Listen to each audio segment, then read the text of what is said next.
The nation's capital was also buzzing about the government contractor, Edward Snowden, who divulged the inner workings of some top-secret U.S. surveillance programs, including the monitoring of Verizon cell phone records. Shares of Booz Allen Hamilton, the intelligence gathering company he worked for, fell 2.5% today.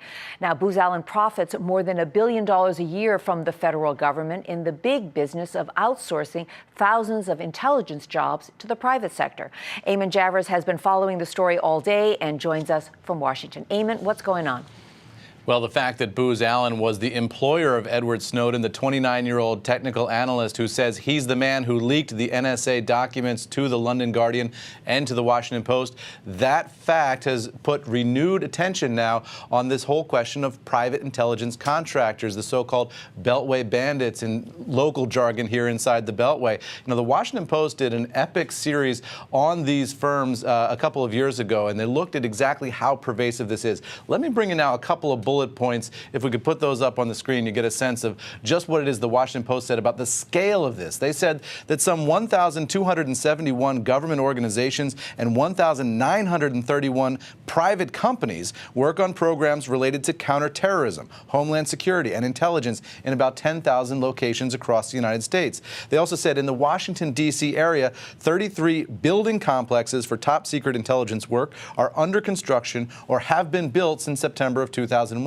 Occupying the equivalent of almost 3 Pentagons or 22 U.S. Capitol buildings, about 17 million square feet of space. They also said that analysts who make sense of documents and conversations obtained by foreign and domestic spying share their judgment by publishing 50,000 intelligence reports each year, a volume so large that many are routinely ignored. So, guys, that's the scale and scope of the private industry that we're seeing here. More companies now involved in private spying than intelligence agencies and government entities themselves. And a lot of the reason is the explosion that we saw in the post-September 11th era in intelligence contracting here in Washington. Why has the government outsourced so much of this intelligence gathering and analysis?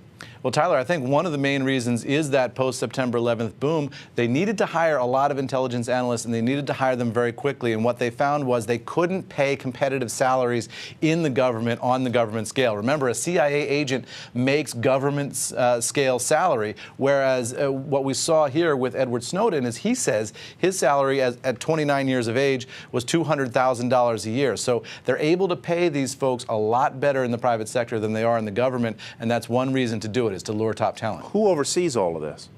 Well, it's overseen by a secret court, the FISA court, an intelligence court that handles this, and of course the intelligence committees up here on Capitol Hill. Now, their secret committees, their workings are secret as well, so a lot of the criticism has focused on the fact that they're overseen by secret courts and secret committees, and not a lot of this is out in public view, Tyler. Eamon Javers reporting. Thank you very much, Eamon.